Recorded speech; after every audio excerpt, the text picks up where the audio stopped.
I'm curious. If it seems to me that there was a list that maybe you gave on the radio years ago about things like coming home on time or checking in, things that a husband who's been unfaithful can do to try to rebuild the trust with his wife. And Mm. except for those two things, I don't know what they are. I don't remember specifically. It may have been in the context of a call or something, but there's a concept here. And one of the things we're talking about trust, right? That's really at the bottom line of the question. Mhm. Like, how do you trust somebody when you've been betrayed, right? Exactly. Yeah. So if I can answer that way, I may give you some examples of some of the things you're talking about. I don't remember the day or the list or whatever specifically, but let me talk about this trust thing for a second. You know, trust is an interesting it's an interesting concept in that we use it like, I trust this person. Can you trust this person? This, that, and the other. And sometimes we'll just use it as sort of like this one-dimensional concept, like you just trust somebody or you don't. Well, really, trust has a recipe to it. Trust has I call it an anatomy to it. And what that means is there's different components that are going to enable you to trust him again. It's not just one thing. It's not just saying I'm going to trust him or I don't. There's got to be some things that are present for you to be able, and your system to be able to do that. Does that make sense to you? Sure, that sounds good. I'm actually calling for a friend whose husband has been Okay. somewhat of an addict. Somewhat of an addict is an interesting term, but let me let me give some of the components of what we're talking about that you can share with your friend. Number one, if we're going to trust somebody, what we have to have from them is we need to see that they understand us. If I'm going to trust a doctor, I'm going to sit down, and when I hear them understand and they're really getting it, how much this hurts, how bad it feels, where it hurts, how it's limiting my life, if they're going, if I can just feel like they really understand what I'm talking about and they get it.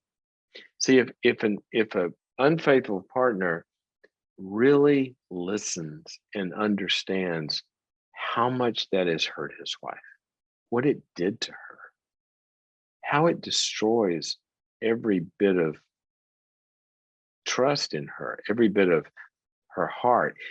And until they've really listened and they feel like the other person understands and gets it, it's going to be hard to trust. Number one. Number two, yeah, you want to. I've heard guys come in and say, "Well, she won't forgive me." When was this? Well, it's been 2 weeks now. She won't forgive me. Well, have you ever listened? Have you ever listened to her pain? She probably doesn't even think you understand how bad this was. So there's an understanding piece.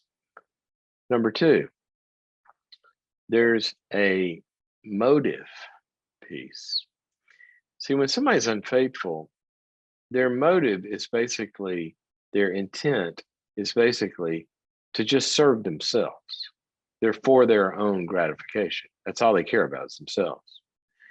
When somebody feels that shift and they start to feel that their spouse is for them, that their spouse is motivated for them to feel good, the other person, for their spouse to feel, for the wife to feel good. When he's showing that he's thinking of her needs, I'm for you. I want this to work for you. I want life to be good for you. I want our marriage to be good. I want your career to be good. I'm for you. And you feel that their intent is to make your life good and make you feel safe and make you feel secure, as the marriage researchers talk about it. to make you feel like you're in this circle of safety. When you start to feel like that's their intent every day, you start to trust.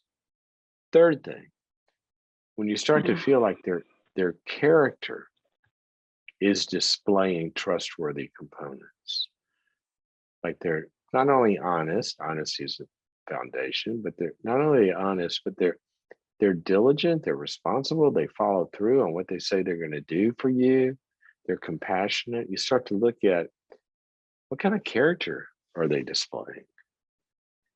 Impulse control, ability to delay gratification for themselves and do what somebody else wants. And then the fourth thing, and this is your point that you originally said, is some kind of track record that they're starting to show and behave in different ways that makes me start to trust them. You know, calling, showing up on time, coming through with things they promised to do, you know, checking in, not disappearing for, you know, days at a time, whatever it is. So they start to build a track record. Now, if you look at those four components and you ask your friend to say, sit down with their spouse and the counselor and say, I'd like to feel better in these four areas, and here's how you can make me feel better. That's a pretty good place to start. Man, this is really great. Man, this is so good. Does that help? Well, you're a good friend to take out time to call into a show and try to get something for your pal. Well, yeah, just I don't like to see, you know, you care about somebody, then you don't want them to be all messed up, hurting and crying really and all that. You really don't. Could I ask you something else or no? If it's real quick, if it's something, just ask me the question and I can answer quickly. I've had some other people waiting. Go ahead. Real quick. All right, I'll say it quick and you can tell me if you can do it or no. The idea of growing up, I was taught that men have testosterone and that's why they're so sexually active, and women it's estrogen, and so we're not as sexually minded. And now these days it's like, oh no, everybody's after sex, and I don't know what the truth is. Why does it matter? I mean, you're looking at where's the key to the ignition? What are you gonna do? Throw away the key if you find out the right answer, right? I'm playing with you. You know, it's not true that men desire sex and women don't. That's just not true.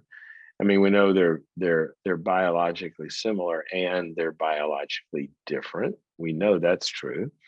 But here's the thing: what you can say is that if you talk to women,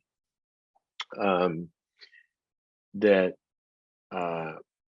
they share a lot in common with men, but that what you'll hear from women a lot is that what motivates them, it's not that men are motivated for sex and women aren't, but what motivates them and what they a lot of times feel a little more, let's say a little more primary in a way.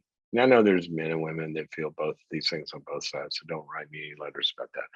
But if you talk to a lot of women, you know, the relationship and the connection, sex is one of the ways that they experience that in you know, in a powerful and a deep way, and a lot of the, you know, the bonding chemicals that are involved in all of that. It's a you know, it's a relational experience like the way it was designed to be. Men do that too. This isn't sexist. Men do that too. But you'll hear women a lot of times talk more about the relational component, and a lot of times men, the relational component will follow, and they'll feel that and experience that as kind of like almost a little more of a result. And sometimes for women, they'll tell you that they'll feel that sexual is a little more of a result and feel of a result of feeling connected with. And those are stereotypes, but there's some truth to those if you talk to men and women as well. And sometimes you'll see the opposite. So I would say it this way: I wouldn't split it necessarily that one has one and one has the other. I would say that that both have both. Women have sexual desire that is sexual desire. Men have sexual desire that is sexual desire. Men have relationship and connection needs that are relationship connection needs, and so do women.